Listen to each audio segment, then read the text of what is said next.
Audio Jungle।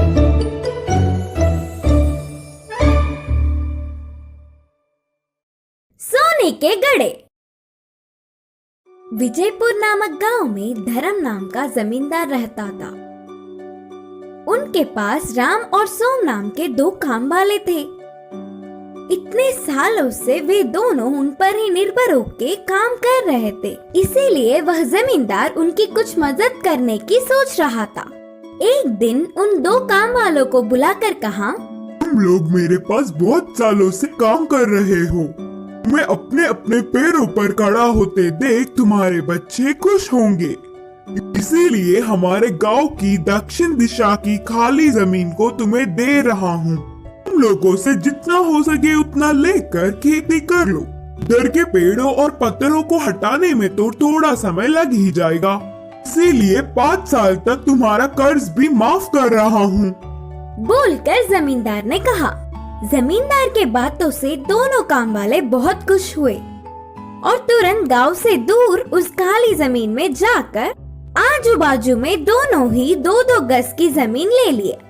वहाँ के जमीन पर खराब पत्थर और पेड़ों को हटाकर साफ कर रहे थे और ऐसे ही धीरे धीरे खेती का काम भी शुरू करने लगे।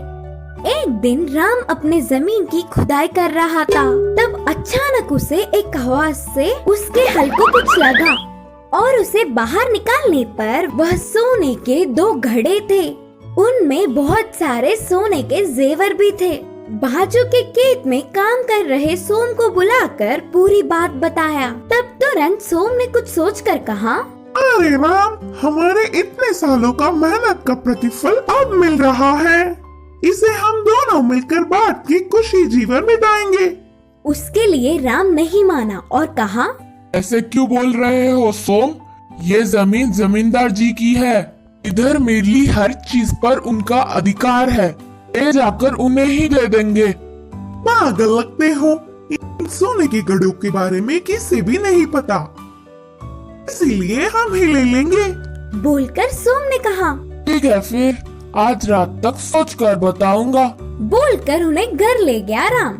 राम पूरी रात बहुत सोचकर सुबह ही जमींदार के पास जाकर उन कीमती जेवरों को देकर खेत की ओर चल पड़ा। फिर राम को कोसता हुआ उसके जमीन में भी कुछ कीमती मिलेगा ही करके ध्यान से धीरे धीरे जगह जगह सोम ढूंढने लगा।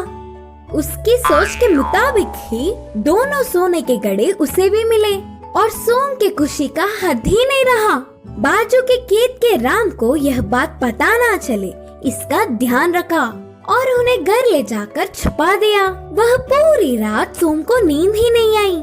अगले दिन सुबह ही बिना किसी को खबर पड़े शहर जाकर उन जेवरों को एक बड़े सेठ को दिखाकर और वह सेठ ने उन जेवरों की जांच करके नकली है बोलकर नक्की कर दिया। अब ना कुछ कर पाते हुए उदास होकर घर आ गया सोम। अगले दिन ही जमींदार ने अपने घर राम और सोम को बुलाया। जेवरों से भरी उन सोने के घड़ों को मैंने ही उस जमीन में गाड़ा था। मेरी इस परीक्षा में राम सफल हुआ। मुझे धोखा देने की सोचने वाले सोम की जमीन भी राम को ही दे रहा हूँ। अब से वह पूरे 4 गज की जमीन पर ईमानदार से काम कर लेगा राम। बोलकर जमींदार ने जमीन के कागजात राम को सौंपे। जमींदार को धोखा देने की सोचने पर सोम को अच्छी सबक मिली।